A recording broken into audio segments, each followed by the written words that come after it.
Hello, you guys. Welcome to Get Real. It's so nice to have you guys on board. It is Wednesday night. We have a great show for you tonight. I know a lot of our people in Oregon and here in Montana are super concerned about your education system.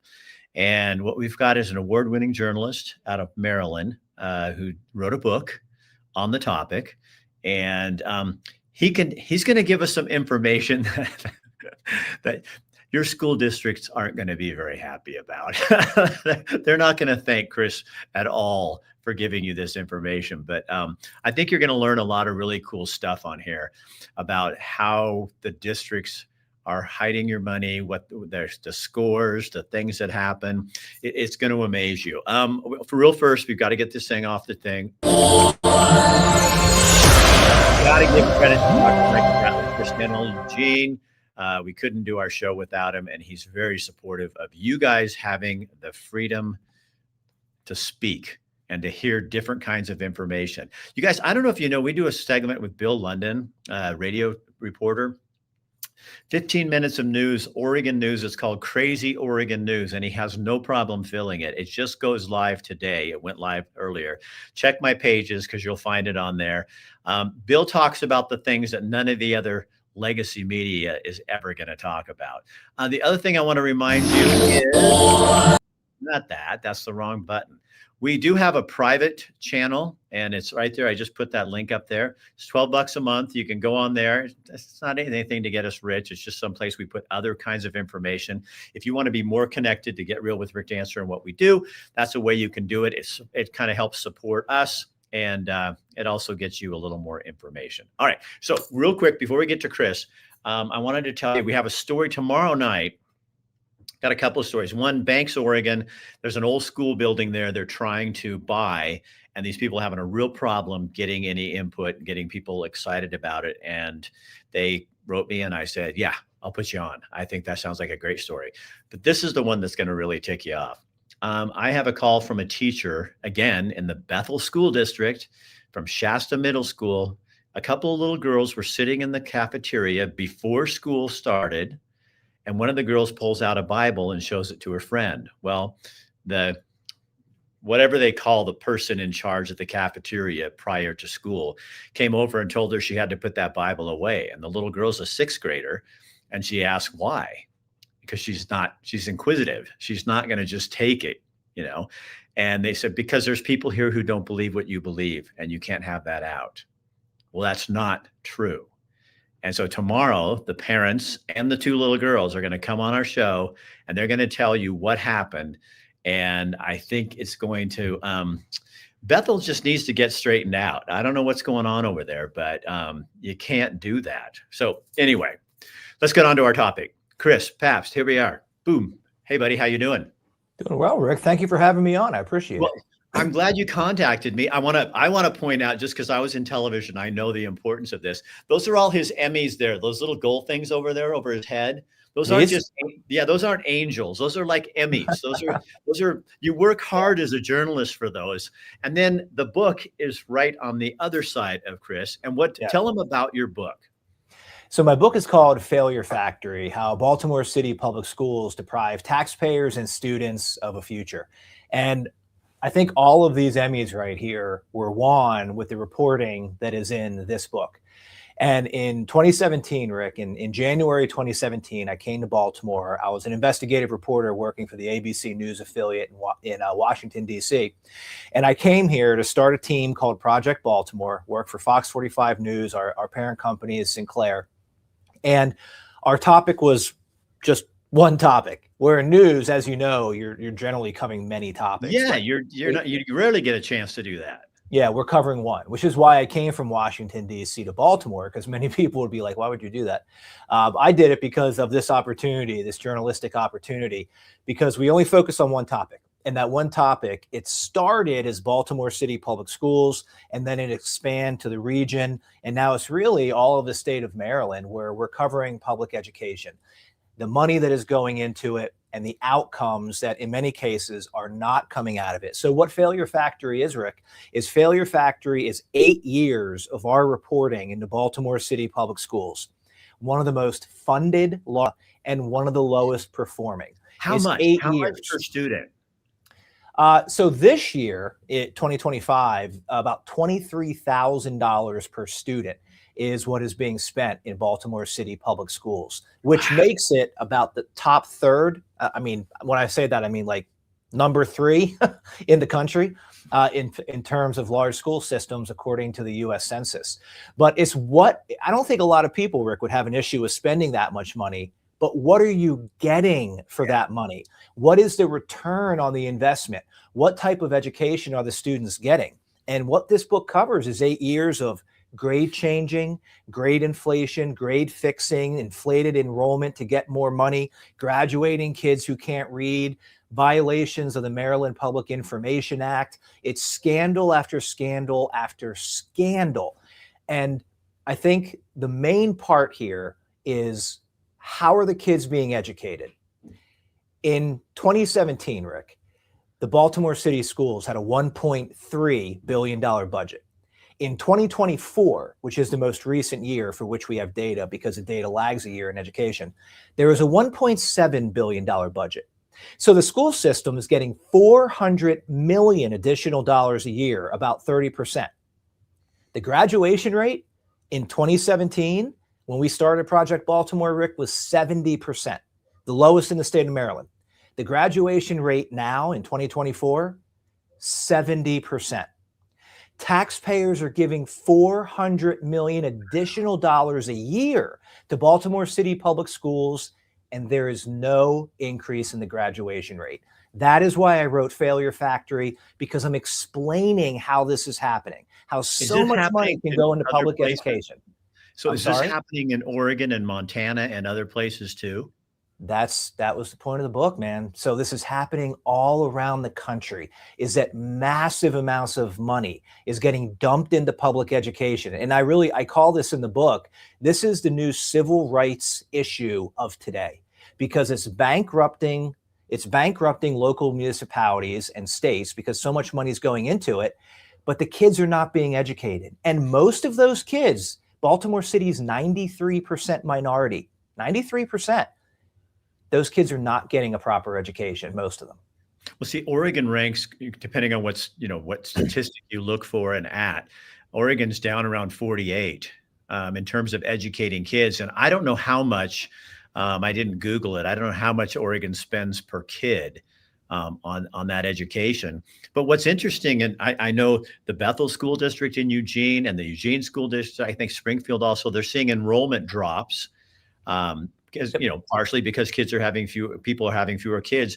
But I think it's also because a ton of people during the pandemic learned what their kids were and were not learning and what was going on in the schools. And they took them out and they put them in private schools. They got them out of the school system. Well, there's a lot of reasons for that. So between 2017 and 2024, Baltimore City lost 6,500 kids. The district went from about 82,000 to 75,000 kids. So it lost a pretty substantial amount of students that were enrolled. But yet it also is getting $400 million additional tax dollars to educate those 6,500 fewer kids. So you would think, if you just look at that basic math, that the school system would be getting a lot better in terms of student outcomes, but it's not. And a lot of people are asking, where's the money going? That's all covered in Failure Factory, which you can get to here in a bit. Where does it go? Where does it go, Chris? Well, so in the back of the book, Rick, I have a chart. And the chart covers from 2017 to 2024, each year, and how the money is broken down and how it's being spent. So this is really interesting. In 2017, Baltimore City schools had 5,149 teachers, 2017. In 2024, they had 5,149 teachers. They had the same amount of teachers while they were getting $400 million additional dollars a year. So if the money is not going to teachers, where do you think it's going? Well, and you said they lost a number of students. So you've got fewer students, you're making the same amount of money, or you have the same amount of money. Yeah. you got the same amount of teachers. Oh So my they're God. hiring administrative people that are in the central offices. They're hiring more director level positions. They're hiring more like assistant superintendent level positions. So with 400 million additional dollars, they have the same exact number of teachers. So you kind of start to see what the priority of the school system is. And you start to question, is the priority of public education really to educate kids? Because if you're getting 400 million additional dollars a year over an 8-year time span, and you don't hire any additional teachers, none of that money is getting to the kids. So you have to ask the question, what really is the purpose of public education? Is the priority to educate kids? Do you guys have any kind of move in Maryland or through your reporting on school choice? Maryland has hardly any school choice. So the only program in Maryland is called the Boost program. And our current governor, Governor Wes Moore, who went to a private school, is cutting back on Boost. And he even has credited going to a private school. He went to a private school in Pennsylvania as he was growing up. He credits that for much of his success today as the governor of a state. But yet he's denying many kids in Maryland, actually all kids in Maryland, frankly, with the same opportunities, because Boost is the only program that Maryland has as a voucher program that low-income families can apply for to attend a school for which they're not zoned. But that is getting cut back. And in his administration, it appears now that within the next couple of years, that will be gone.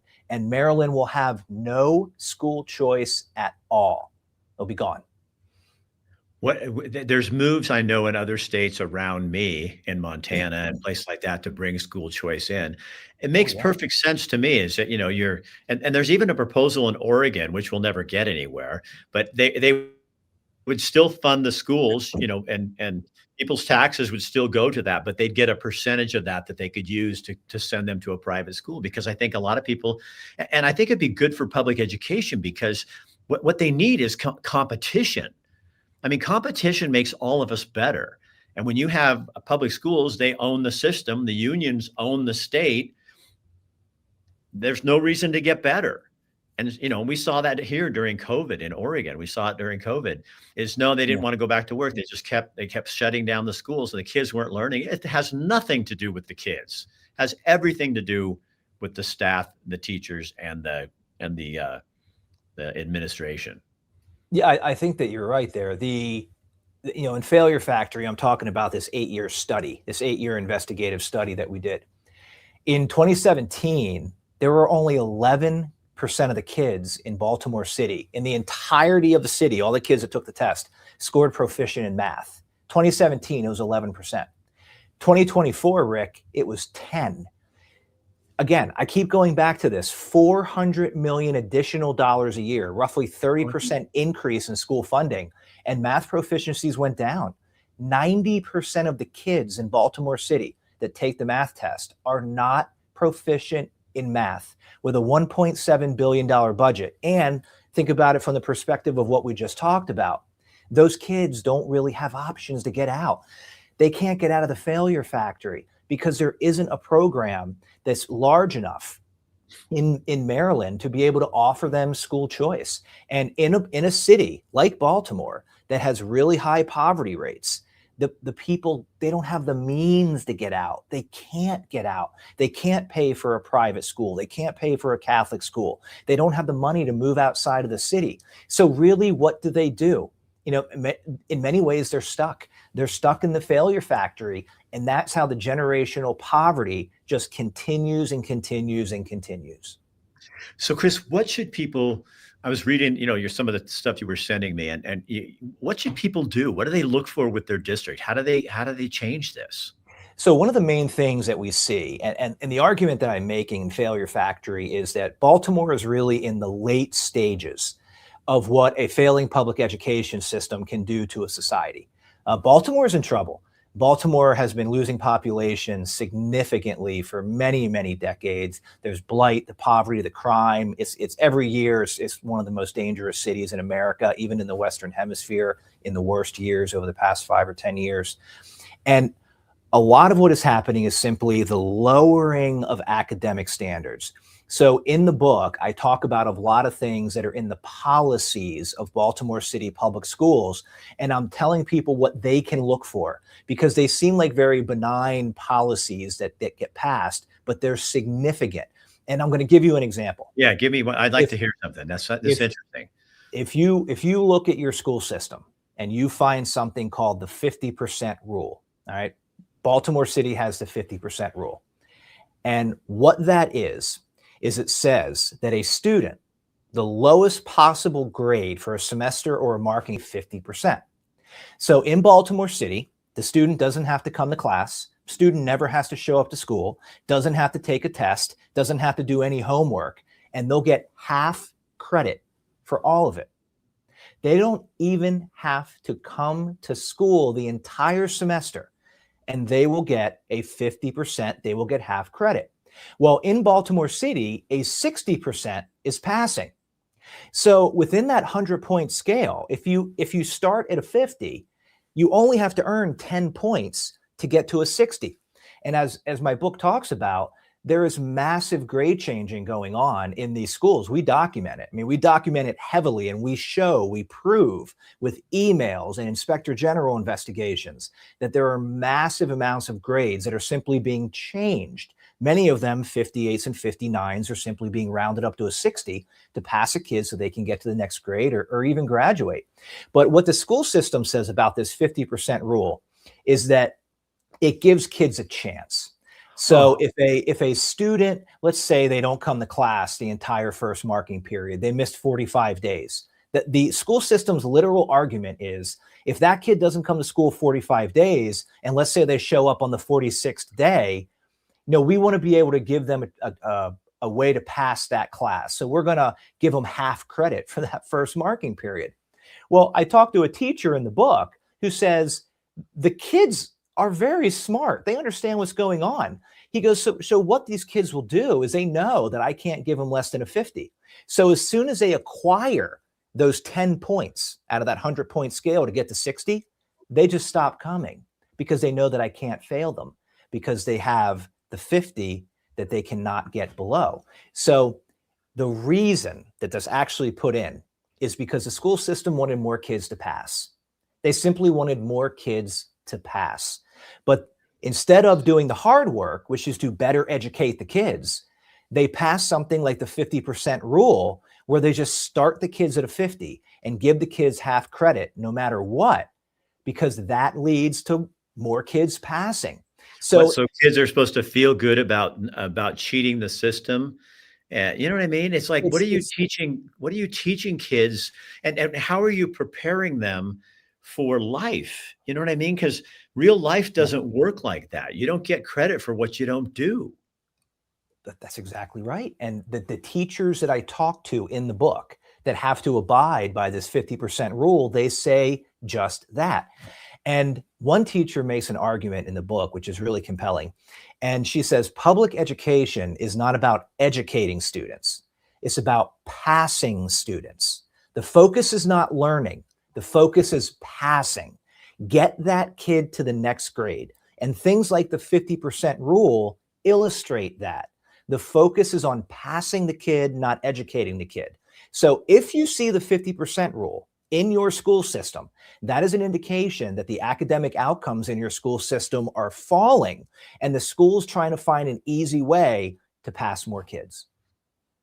Well, in Oregon, they already know that the students are doing worse, because the governor a few years ago, right after COVID, dumbed down the graduation scale so that more people could get graduated, because they weren't getting educated, and they dumbed it down.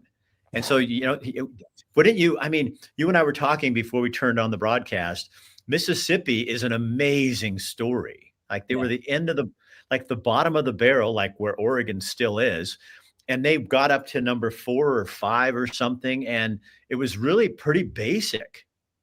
Yeah. It was basically educating kids and saying, you don't get past the 3rd grade if you can't pass the 3rd grade reading test and math test. You're not moving on. Instead of going, well, push him through, and then they graduate senior year, with a grade point average of 1.1, and off they go to college. Can I address the graduation rate thing quickly? Oh, Because please. Maryland did the same thing. And I think Maryland and Oregon could learn a lot from. I think that a lot of people in Oregon would find this book very interesting because I think many similar things are happening there. So in 2020, this is before COVID. This is not COVID related. In 2020, Maryland wanted higher graduation rates. They said our graduation rates are not high enough. So much like the 50% rule, the answer was not to better educate kids. The answer was to make it easier to graduate from high school. So in 2019, the graduating class in 2019 in Maryland had to do 3 things to graduate: 75 service hours, which essentially is like community service hours, 21 course credits in the main courses, and then in the 4 main courses, which were math, reading, science, and social studies, you had to pass an assessment. You had to prove that you were proficient in math, reading, science, and social studies. Well, in 2020, they did away with that. In Maryland, you no longer have to be proficient in math or reading in order to get a high school diploma. That is how the state tried to raise graduation rates, by literally saying that you no longer have to be proficient in reading or math to get a high school diploma from the state of Maryland. That it's if anybody's hearing this for the first time, you're probably thinking, you don't even have to read to graduate in Maryland. Right. And the answer is no, Rick. I talk to kids in this book. In Failure Factory, I talk to teachers who say, we have handed diplomas to kids who cannot read the diplomas. And it goes back to the focus of public education is passing kids, not educating them. Yeah. Our vision, I mean, my mom was a teacher. My dad was a teacher. My grandmother was a teacher. I have a sister who was a teacher. And the vision that I always heard from them was you were making better people. You were educating. And I think there's still good teachers out there. I want to say that. But you've got school boards and you've got administrators going, and following. And then you got the state. You got too many hands in the kitchen here. And it's like you need the parents to get back in the school board. That's what I always say to people. If you want to change your schools, get on the school board. Go run for the school board. Because if you don't, that's the place where you're going to make the change. So in the 8 years that I've been doing this, and in the 8 years that Failure Factory covers, the one thing that I have learned, or one of the things that I've learned, is that most teachers are good teachers. Of course, you have bad teachers, but most of the teachers are good teachers. The problem is they're not being allowed to teach. And what I mean by that is the environments of the schools have deteriorated so much in terms of the discipline that the kids are not receiving, that it's really difficult for a teacher to teach. And we're seeing right now massive teacher shortages all around the country. But it's not because people don't want to teach. It has nothing to do with pay. It's because of the environment. I have spoken to so many people, and I talked to them in Failure Factory, who were teachers and left because of the fighting, because of the swearing, because the teachers themselves are getting hit. We're seeing in the country that there is a massive decrease in the number of students in schools getting arrested. There's a massive decrease in the number of suspensions and expulsions. And the reason this is happening is because the school systems nationwide, and this came out in January of 2014, Rick. This was an Obama era guidance that was delivered to the country, all 50 states. President Obama said, we are suspending too many students of color, specifically males. He goes, the system must be biased against them or racist against them. So he sent guidance to all 50 states saying you have to lower your suspension rates and lower your expulsion and arrest rates in your schools, which the schools did. Baltimore City's arrest rate dropped 98%. 98%, they dropped their arrest rate. And what that ended up doing was it kept many kids who were misbehaving in the schools. And those misbehaving kids were disrupting the learning of every other kid. And it was right about that time, Rick, 2014, that we started to see teachers fleeing the classrooms, and we started to see national education standards and outcomes getting lower because the kids weren't getting the education because the schools were intentionally keeping disruptive students in the classroom. So, Chris, do you have kids? I do. So After doing this and spending 8 years of your life looking at this education system, what, as a father, what do you take away from that? So I take away from it that the system is significantly misguided. And I think when the teacher said to me that the focus is on passing, not educating kids, they're right. And in the book, I also had many people say to me, early on in 2017, that what I was going to learn after investigating, Baltimore City schools is that the school system's not focused on educating kids, it's focused on acquiring funding. We talked about that 400 million additional dollars that it got.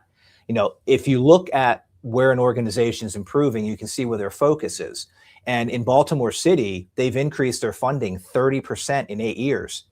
But math proficiencies went down. The graduation rate stayed the same, even though in that time period, as we talked about, the state made it easier to graduate. They still couldn't raise their graduation rates. So I look at public education, and much like you, my dad was a teacher for 35 years in Pennsylvania. He was in the teachers union. I went to public school, K through 12, so did my brother. I look at the public education system, and that's why I have devoted so much time of my life to writing Failure Factory, because I see what's going on. I'm covering this for 8, 9, 10 hours every day of my professional life. And the school systems are focused on funding first, using that funding to hire adults, and everything comes after that. The students come way after that. And don't even take my word for it. Read Failure Factory. The teachers, the students, the parents, the administrators that I talk to in this book, they tell me the same thing. And if you just look at the data, Rick, the data will tell you what the focus of the school systems is.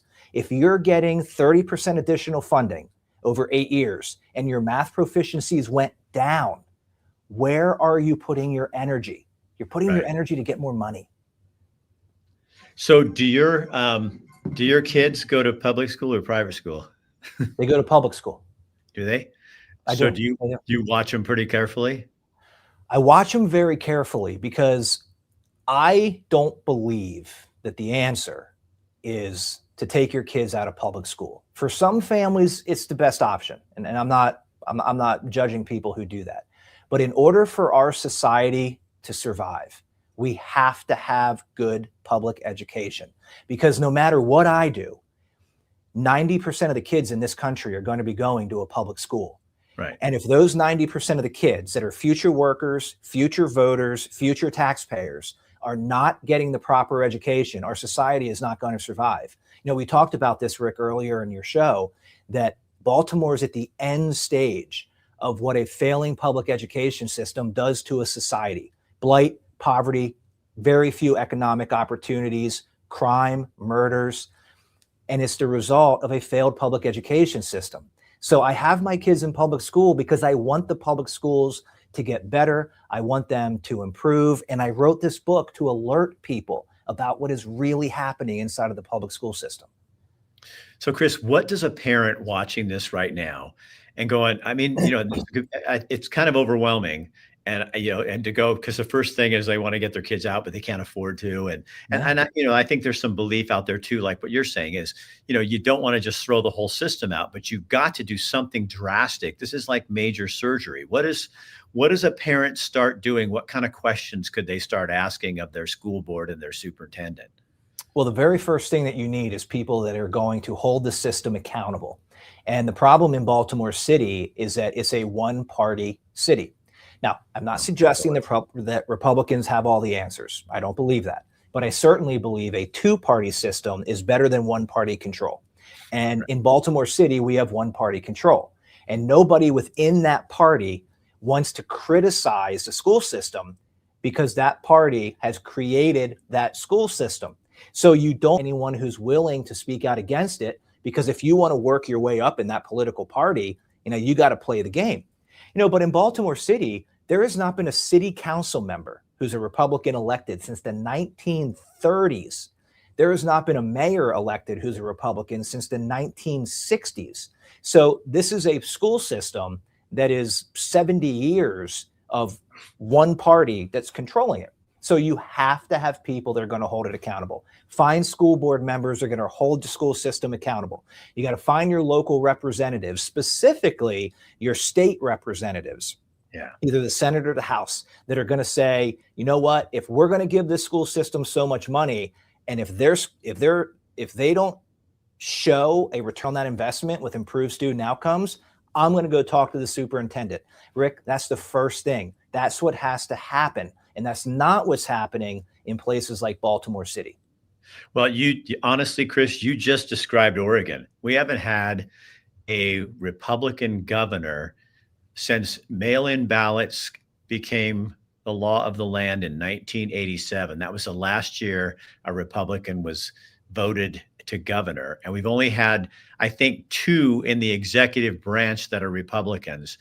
The Democrats in Oregon have a super majority. I mean, I would almost call it a super duper majority.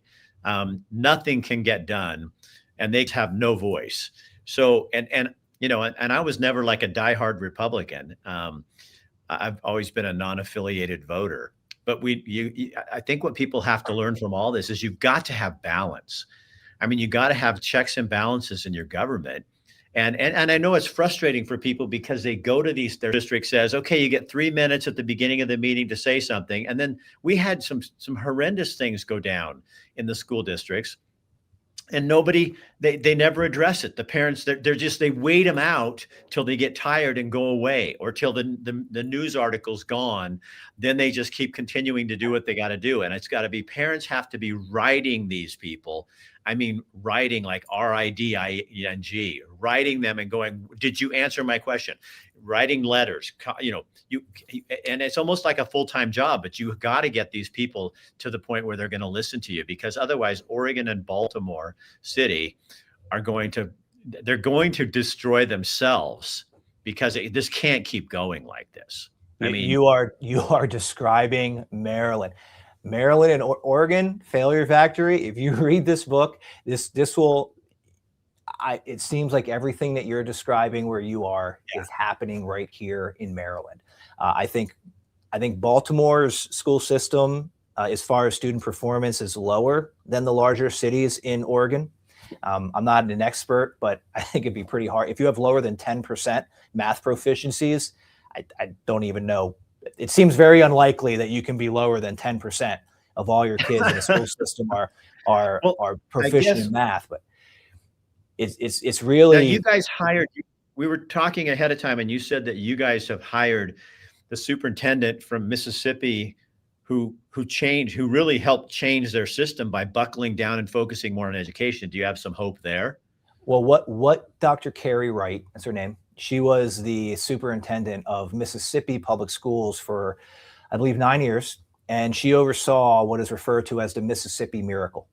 And what you're seeing right now is this incredible resurgence of schools in the South that are doing really well.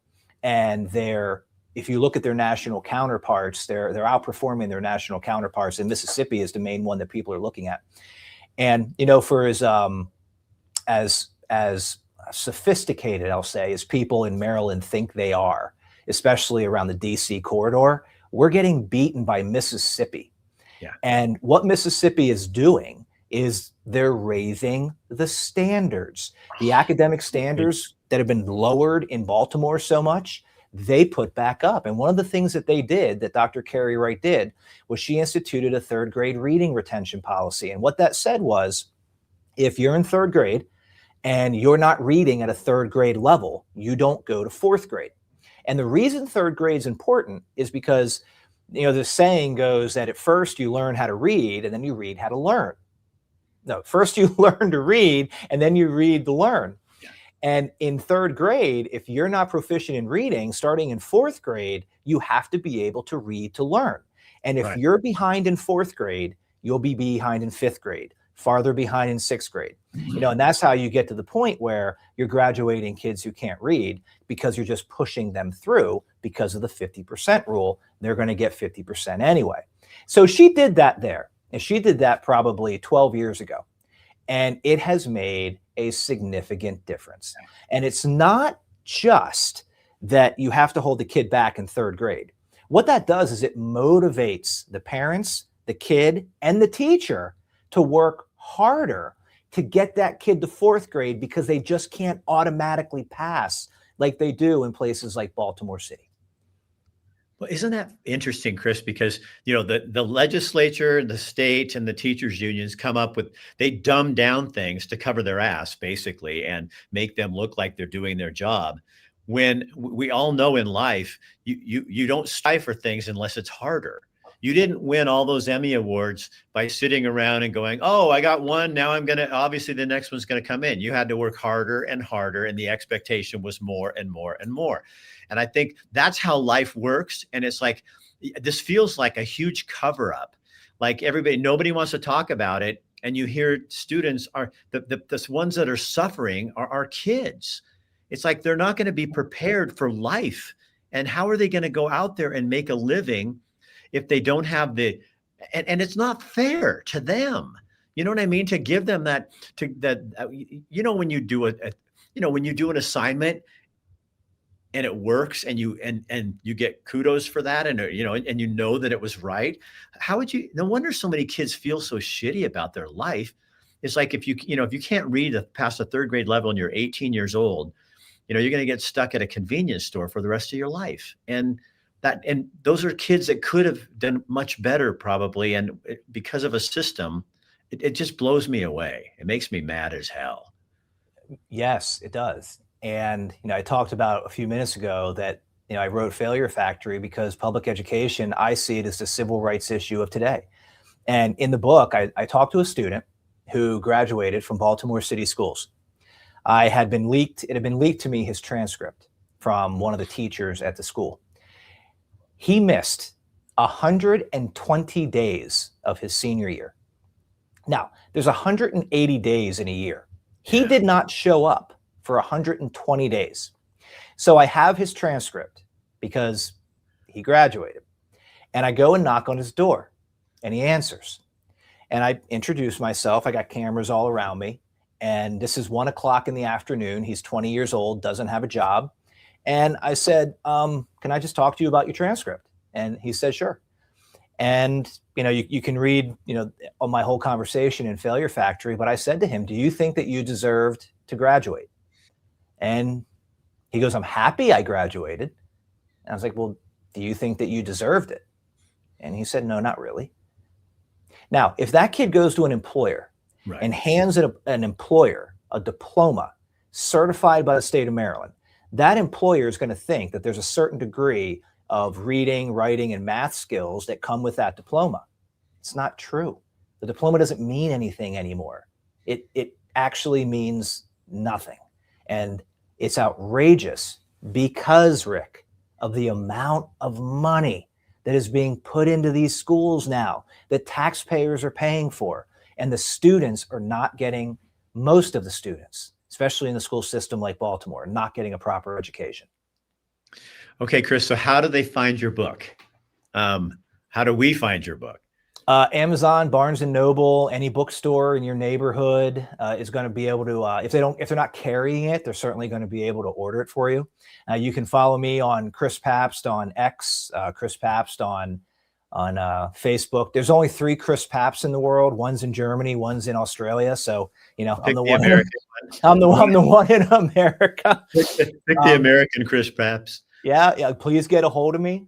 If you pick up a copy of the book and you read it, let me know what you think. chrispapst.com, and Papst is P-A-P-S-T. It's not like the beer. It's got a P like Paul, not a B like boy. Please let me know. Let's continue the conversation, because, I wrote this book for people to read it, for people to see what's really happening inside of our public schools, because this cannot continue to happen. It's not sustainable. Chris Papst, thank you so much. Failure Factory. We appreciate you taking the time to come and I think this is perfect, because I think Maryland and Oregon probably have a lot in common, and we could learn a lot from you and reading the book, because if people don't get involved, it's not going to happen. It's certainly true. People need to, again, you got to find public officials that are going to hold the school systems accountable and demand that they better educate kids. If I can just say one more thing here. Yeah. Oh, yeah. Go. Yeah, Chris, it's my show. You can do whatever you want. I like that answer. So in the book, I go to schools that are thriving, schools that get the same per pupil expenditure, schools that are pulling students from the same neighborhoods. They're not charter schools, not private schools, everyday, regular, traditional public schools that are showing significant success, that are educating kids wonderfully when the other neighborhood schools right around them are doing a very poor job. And I go to these schools, I take you there in the book, and I show you what they're doing and how they're doing it and how they're achieving this success. But when I do these stories, and these are all stories that were broadcast as well, as we were doing them over the years, the school system doesn't look at that school and say, hey, why don't we adopt that approach for the entire school system? And it's so hard to get a school system to be able to deviate from the status quo or to deviate from this cookie cutter approach to public education. And I think it's largely because they don't want to do anything that could possibly disrupt the money. There's a lot of people making a lot of money, huge six-figure salaries in Baltimore City public schools. Again, for what, Rick? 10% of the students being proficient in math. Right. And the people that are making those huge salaries, they don't want to do anything that could chance those huge salaries and pensions. And the only way that this stops is if the people demand that it stop. Chris, love it. Thank you so much for one, connecting, just reaching out and connecting with me. And two, for spending your time here and talking to my audience and people in Oregon, because I think it'll help. And I have a feeling a bunch of people are going to buy that book, and our legislature may have a problem after that. Yes, maybe.